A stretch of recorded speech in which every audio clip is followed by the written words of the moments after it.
What's up, people? This is Neena Perez, and this is Straight Talk, No Sugar Added.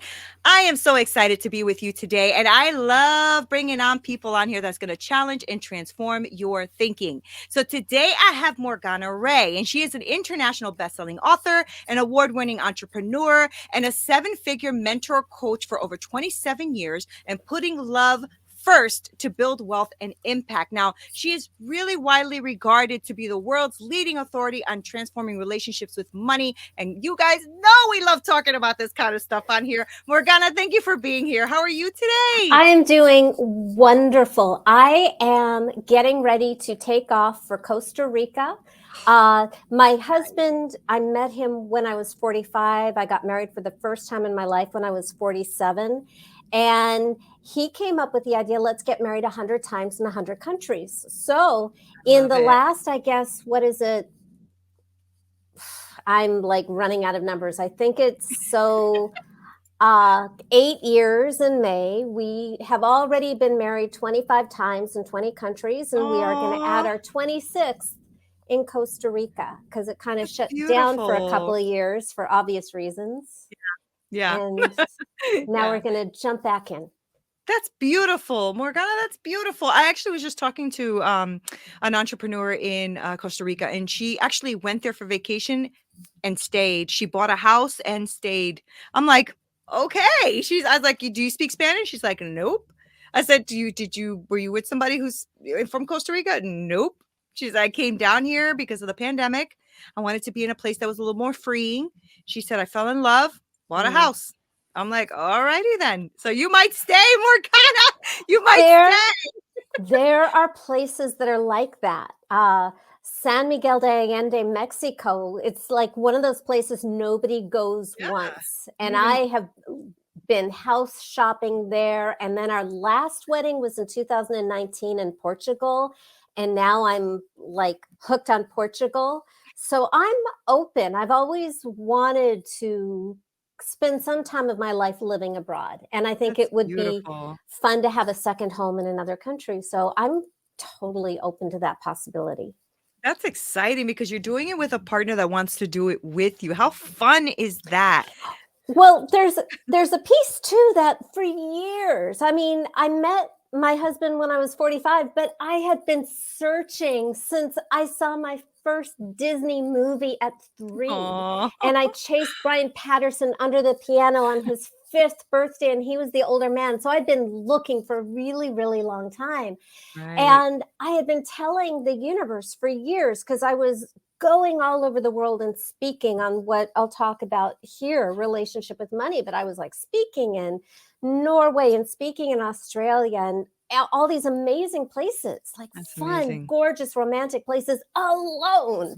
Right. And I wanted to travel the world with the love of my life. And I kept telling the universe that I want to travel the world with the love of my life. And I was just going on bad date after bad date.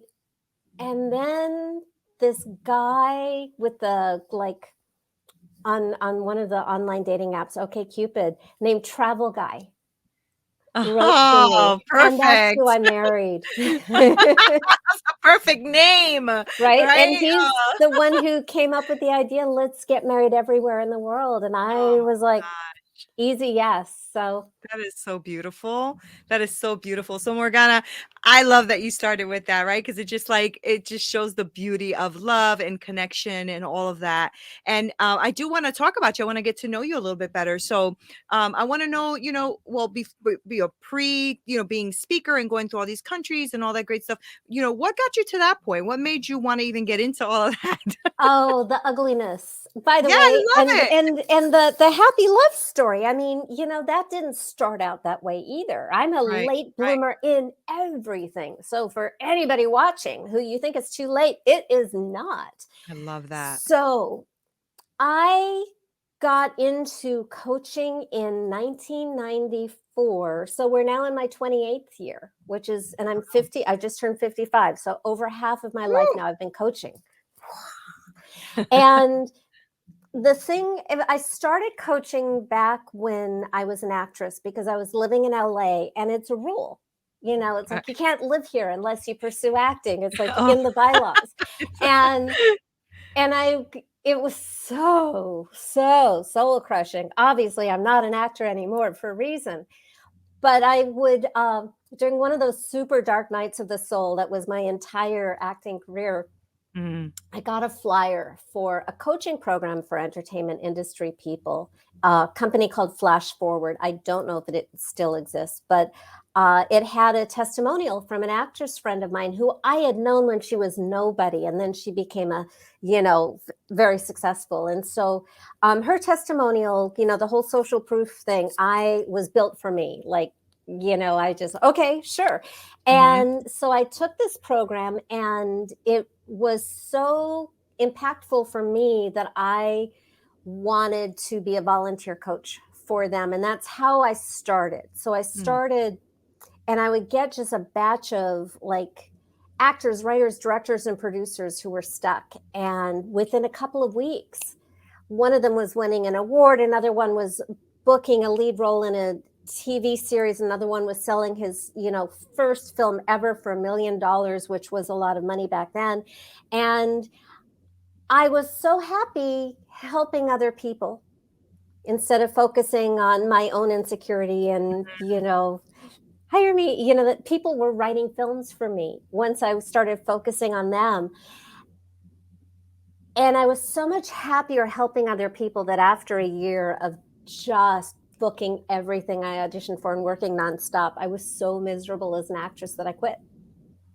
Okay, so you were doing both. Oh, okay. So you were I was still doing doing both. acting. I was originally coaching as a vacation from my own insecurity. It was Ah, it got was it. like it was feeding my soul. Mhm. So I decided I'm happier and I like myself as a human being better when I'm coaching others. So I switched, and then immediately oh my God, how do I charge for this thing? Uh, People were already spending thousands of dollars, but they were paying somebody else, right? Mhm. So I started jumping into coaching schools, and I started taking marketing classes. By the way, I was already marketing, coaching all these entertainment people who were Right.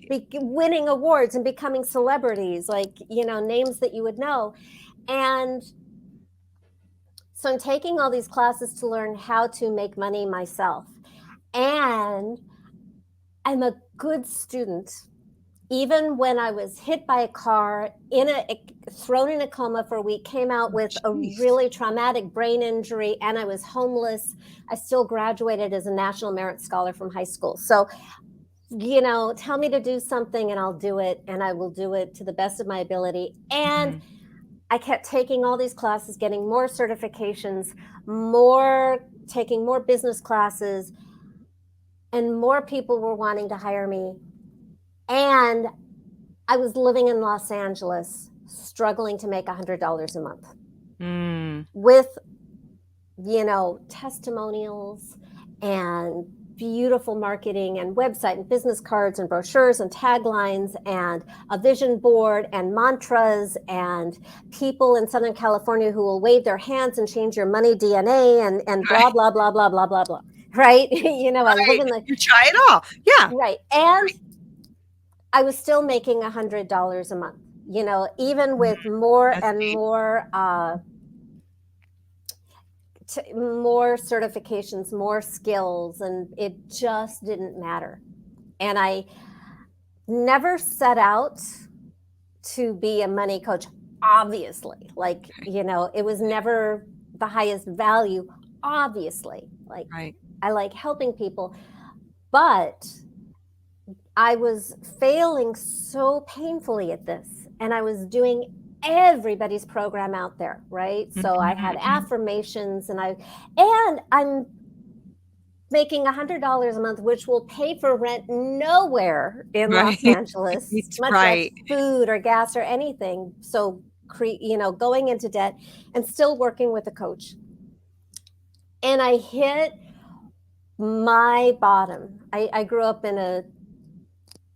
with an addict parent. So I grew up with the whole like 12-step language. So I hit my bottom. Mhm. after I'd taken this class on overcoming sales objections, where they give you the scripts on, oh, if they say I can't afford it or I don't have time, say this, say this. And it was like, okay, I'm a good student, put, my student hat on.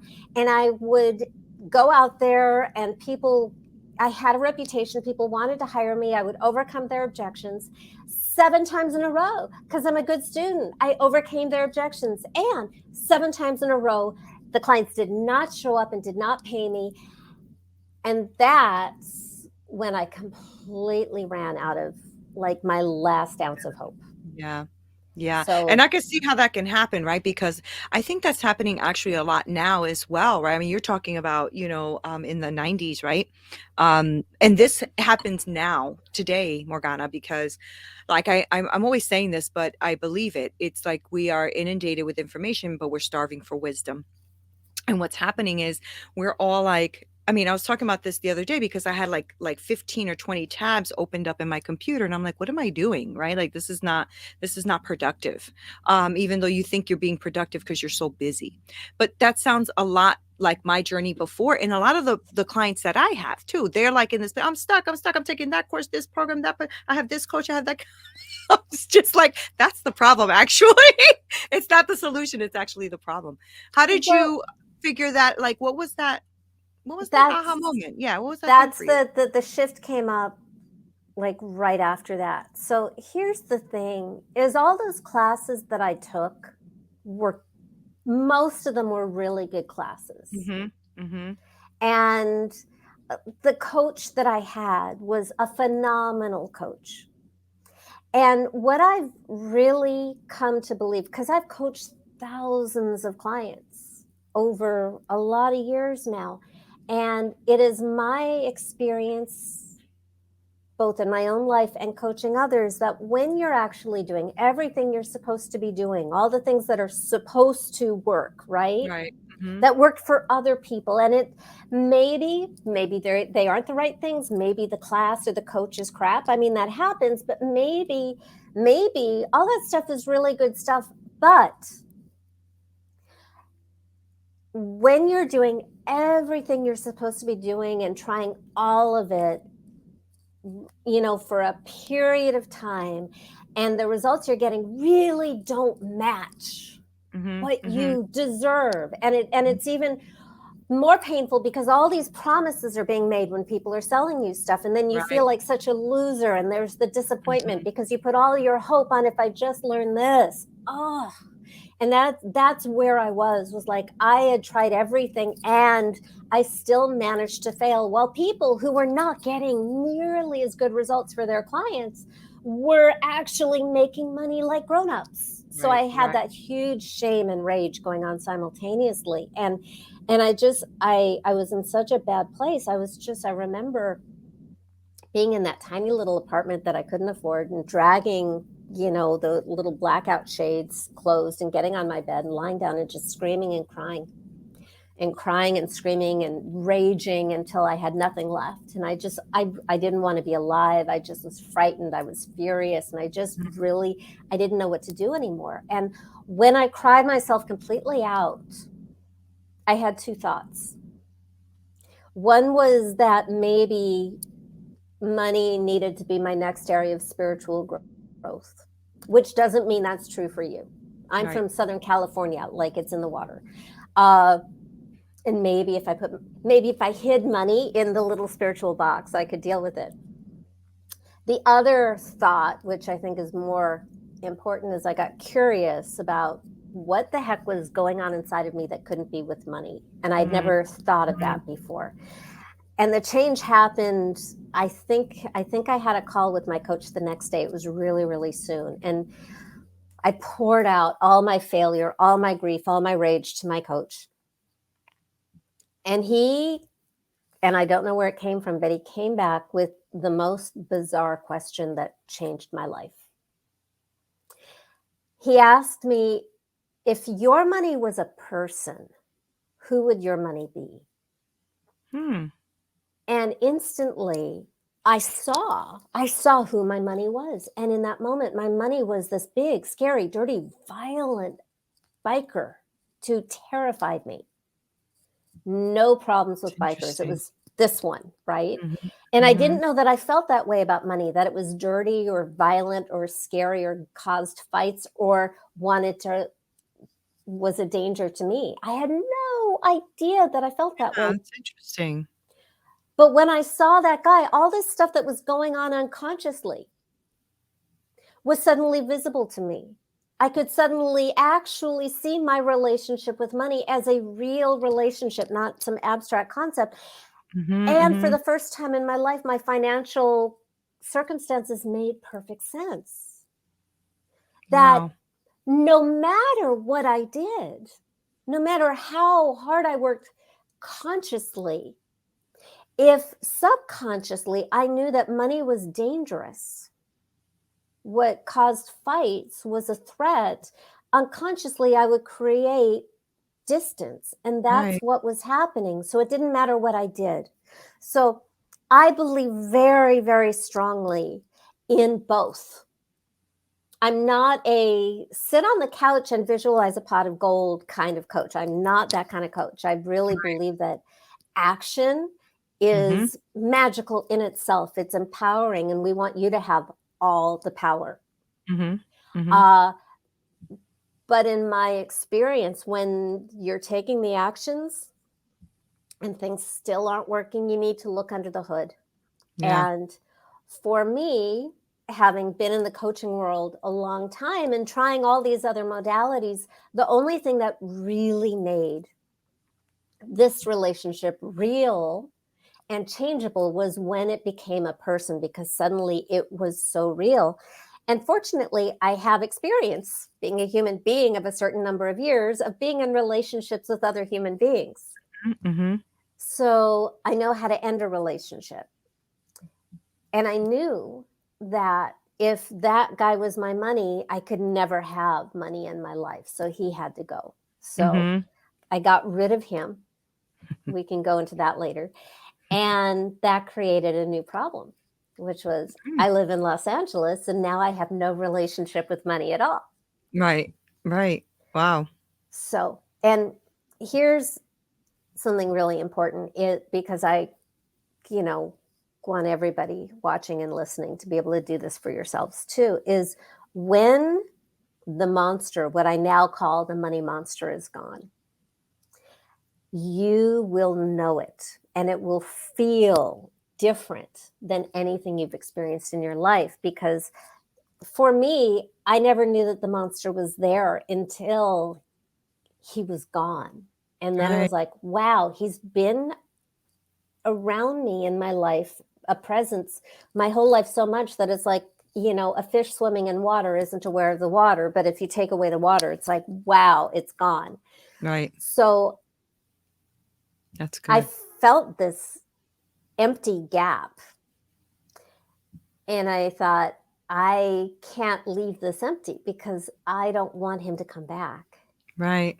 And I sure don't want some like rando money monster walking down Sunset Boulevard to jump in, right? So Right. Right. I thought, oh dear. So I need to fill this vacancy immediately with Right. a new relationship with money that I can have in my life. So who could I want so much that I'd want this person even if it's money?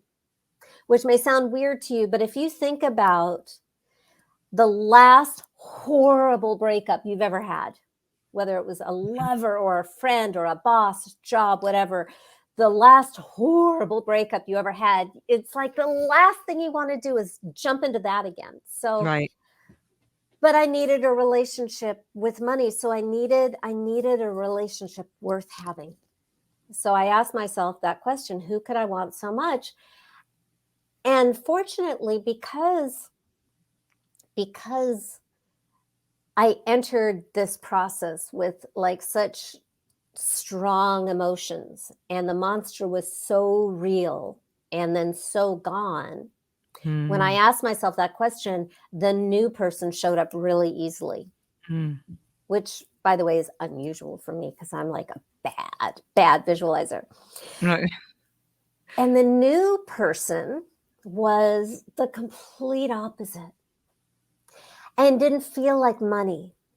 He felt like love. And he was cute, and he was tall, dark, handsome, clean cut. And he Right. showed up like just spontaneously in my mind's eye, showed up in a tuxedo, holding a bouquet of red flowers as if he was taking me out to the theater and was wooing me. And the most important and powerful piece was I felt how much he loved me. And I had to pause because, whoa, money loving me, wanting to woo me was like nothing that had ever crossed my mind before, but it felt so real. And the feeling real is really, really important. So I could feel how much he wanted to be with me. I could feel how much I'd been breaking his heart for years and years and years, pushing him away without knowing I was doing it. I didn't want to do that. I didn't want to be mean. I didn't want to be that person. And I didn't know how to allow him in. So I asked, because he's a person, he has a mouth. Right. Right? So I asked, what do you need from me so you can stay with me? Because I could feel he wanted to, but it was up to me. And when you ask, you get an answer.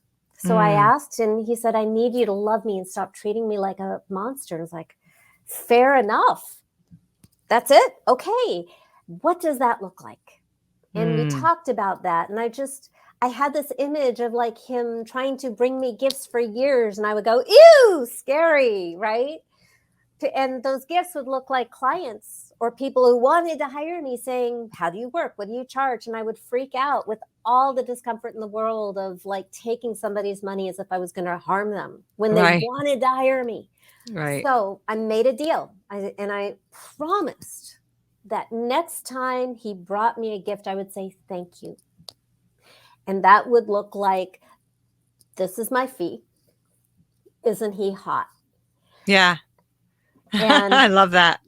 the next day, 4 people hired me for double what I'd ever charged before. Isn't that awesome? Wow. First of all, I love this whole way of seeing this whole perspective that you're throwing on this, because I've never heard it like this before, right? They always talk about, thinking about your energy towards money and all that kind of stuff. I never thought about it as an actual individual or person, because that makes it more relatable. Now you can relate, right? I love that. I really love the way you just did that. And so it's funny, right? That one question pivoted everything for you, because you were already impacting people in a very big way. It's pretty amazing to me, because I'm on the journey as well, right? It's amazing to me how much, when we are outer focused or other focused, how on our game we are. Like, we can make these people soar, like it is unbelievable. I have that even in my own life watching it. And then when it comes to me, sometimes I'm like, oh, I'm struggling with X, and I'm like, but I just helped my client with X, Y, and Z. So I don't know what my problem is, but it's right. Isn't that funny how we can do that? Like, you almost split and you can actually be this whole different person for them. Right. Remember how I started talking about, finding my person and getting married?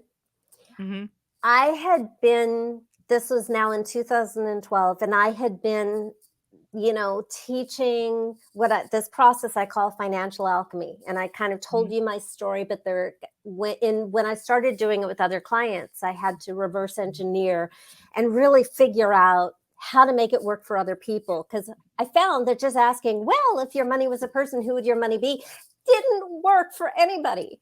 So it was just luck that it worked for me. So I had to figure out how to make it work for others. By the way, I got a call from a client a week ago Friday from a client who went with me on my Ultimate Money Goddess retreat that I do once a year. I used to do it in Bali, and during the pandemic, I shifted to Mexico. And ultimately, I hope to do both, when travel to Asia gets easier. But she went with me in September and didn't breathe a word of the results until a week ago, when she called me and said that she made $1.2 million. Oh my gosh. And I have been teaching this. I get better and better and better at, as the years go by. So I have more and more and more people in the millions and the tens of millions of dollars results. But so by 2012, I'd already, speaking around the world and all that kind of stuff. And I would hear myself teaching, and I'd hear myself say things like, if you're doing everything you're supposed to be doing and you aren't getting the results. And I would hear myself in the back of my head going, oh my God, that's just like your romantic life. Oh, and I would go, shut up. But Exactly. but it was like I was taking all the classes and putting myself out there online and trying so hard and getting my heart broken. And honestly, I started online dating in 1999. And from 1999 until 2012, I would say at least 50% of the guys who asked me out stood me up on the first date. I was not good enough at screening. I figured it out. I eventually figured it out. But I could write a book on like my dating failures. So I'm hearing in the back of my head, this sounds just like this. Right. So I finally, in June of 2012, dug up my love monster. All the reasons over the course of my lifetime, that I would have to protect myself from love. Everything, parents, friends, dates, everything that had any kind of juice that had broken my heart, that made love unsafe. And by the time I was done building my case, it was really, really clear to me that my love monster wanted to kill me. Right. And was endeavoring to do that by punishing me for loving, by giving me hope, setting me up just to break my heart until I no longer wanted to live. And it really felt that bad. And so I fleshed out, what does this person look like? How big is it really? And I saw this ginormous monster that hated me, that was as big as planet Earth, so much bigger than my monster ever was. And then I just knew that I had to destroy it, that only one of us could live. Right. And I destroyed it. And I met my husband 2 months later. Did you feel the same way that you felt with the money? Like, was there a hole there that you had to replace as well? That was interesting because I've done the love monster with others. The client who made the 1.2 million, I also slayed her love monster on that retreat. And that's also had positive effects. For me, and I'll just be honest, that was tricky. Replacing the money monster with the love monster is way, way, way easier. Yeah. Was for me. I would think so. Because I didn't want to define what my love Yeah, I was was going to just look gonna like. ask that. Yeah, that makes sense. That was actually, I didn't complete it the same way that I usually do. And I left that sort of blank and open and vague. And it was still good enough. That's good. And you know what I like, the reason I asked that question about the whole is because I remember, going through my journey and when I slayed depression in my life and anxiety. And I remember that moment was so pivotal for me because I remember thinking, uh-oh, what now?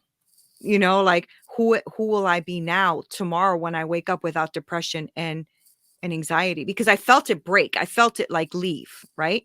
So then I was like, I got a little nervous. Like, who am I? Like, now who am I? I'm not this depressed anxiety person anymore. And it was a hole there. And you're right. I think that we have to be aware of that too. It's one thing to break things out of your life, change your money language and all of that. It's also very important to find out who you are and fill those places, so. I just remembered what I did. Mm. I still had a money honey. Money honey. Right. So from slaying my I money love that. monster. So what I did, the cute guy, was I put my money honey in that hole. Because, and this is, I become more and more passionate about this every year, is money and love are so tightly connected, you cannot separate them. if we are not getting paid, it feels like the universe doesn't love us. It feels like rejection. It is the same thing. It's our first experience of money in our lifetimes is the love of our parents. They tell us that we're valued. They give us, they clothe us, shelter us, tell us if we're lovable or not, if we're safe or not. And that becomes our relationship with money later. But we don't want money to be our parent because we have to be the grown-ups. But any wounds that you have with parents will show up in a money monster dynamic. So when you slay the money monster, the money, what I now call the money honey, because I led a seminar in 2005 and somebody blurted that out and was like, oh my God, that's brilliant. I'm going to keep that. It feels like love, because when you slay the monster, you are, and I haven't gone through the steps, and I know we have like such a teeny tiny period of time, and I'll point people to where you can go through it more leisurely. But when you slay the monster, you are slaying everything that you don't want to accept in your existence. Anything that has ever made you feel powerless, unsafe, unloved, unworthy. Anything. It's so like good. You do not get to stay here. So now, and I learned this really because every time I've coached this thousands of times, and I learned something new with every client, and slaying it, obliterating it, not allowing it to have any existence is a really, really powerful stance to take. So where back in the day, my first round, it was like, okay, we're breaking up. That just doesn't fly anymore. Now it's like, I want you to blow it up. Right. And on the other side, all that remains is love. So your honey, whatever you call it, whether it's your money honey or your love honey or God honey, it's going to feel like love. It's going to feel like an equal, which, by the way, I just like totally threw everybody for a loop with the God thing. I've occasionally had clients who needed to slay their God monster because their experience of God and existence and religion or whatever was bringing up a lot of pain for them. But on the other end, the honey, whatever it is, this is your new relationship with life itself. This is your new relationship with your existence and with yourself. And it will feel like love. It will not feel like money. It will feel like love. But that's because, wonderful.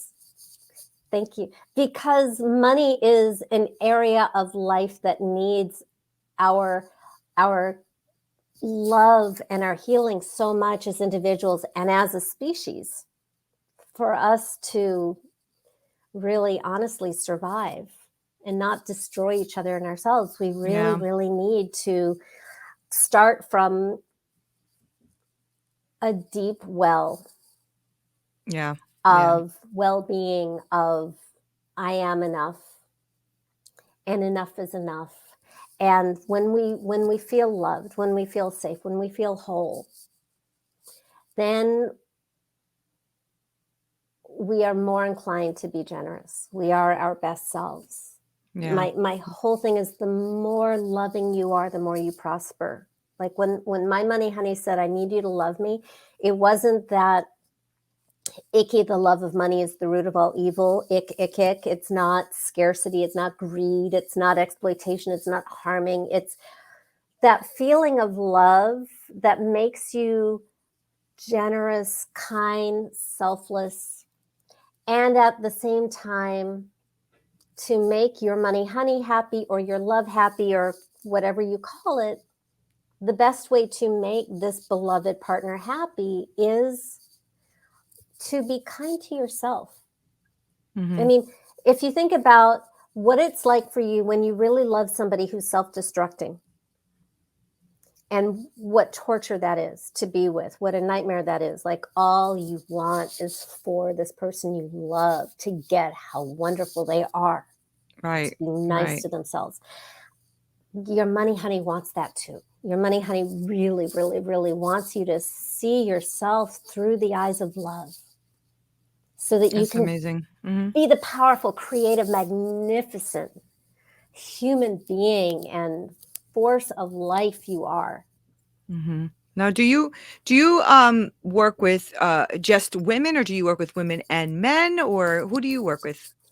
I work with a lot of women, obviously, especially since, I started doing my goddess retreats. No Mm-hmm. boys allowed. Uh, Right. but oh my God, yes, I've always coached men. The first client who ever like blew through making, I think it was $1.5 million in 6 weeks after our first coaching session, was a guy. So for a while, men were the bigger money makers, but that's changed. Yeah. Um, That's so changed for yeah, sure. I love men, and I'm also lucky that I have been coaching men all those years that I was single, because men for coaching, they just show up with like all their vulnerability and all their desire to be good men. And Mm-hmm. that was a gift that I needed to not give up Yeah. on Yeah. men entirely. And then I Right. ended up marrying just a super kind, wonderful, fun, cute guy who likes to get Yeah. married. That's so good. He likes to get married a lot. That's Our awesome. second date, he said he didn't believe in marriage.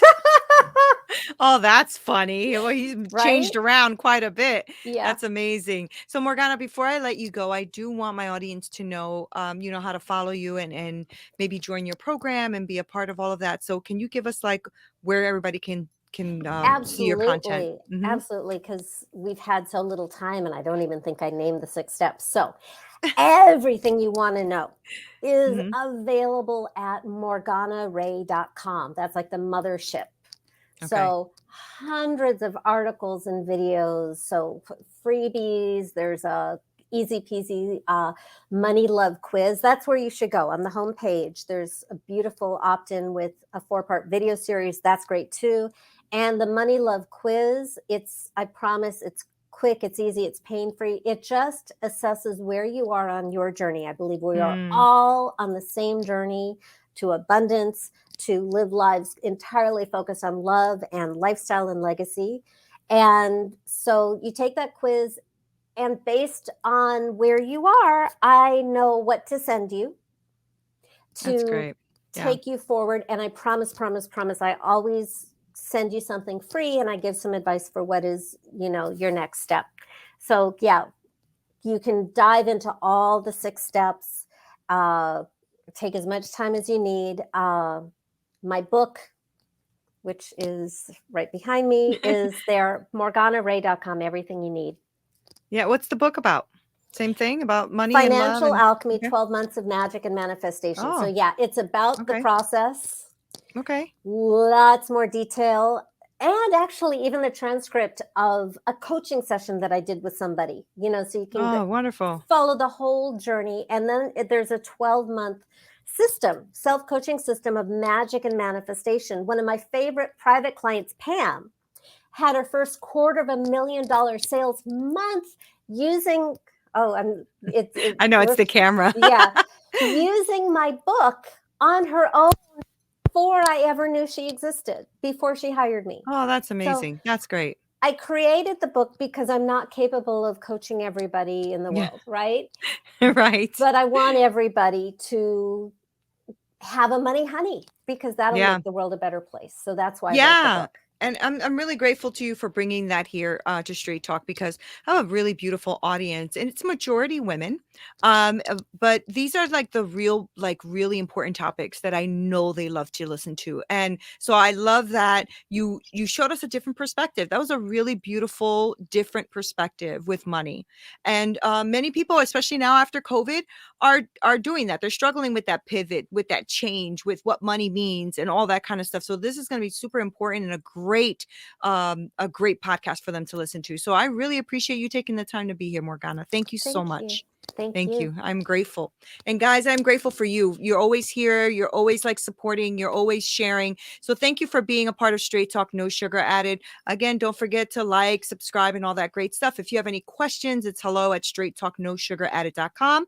I'm going to make sure to put Morgana's information all underneath on the show notes. And that way you can go ahead and connect with her on all of her book, her freebies, her program, all that great stuff. So I'll make sure to look that all below. If you guys have any questions, let me know. This is Neena Perez. This is Straight Talk, No Sugar Added. Until next time. This broadcast is brought to you by Winject Studios. We are an all-in-one educational platform for podcasters that revolutionizes how hosts leverage content to increase engagement with listeners, downloads, and income. We come together to focus on community, collaboration, and collective impact. For more information on how you can interact directly with our hosts, access exclusive live content with offers you can't get anywhere else from our official partners, join our purpose-driven community by visiting www.winject.com.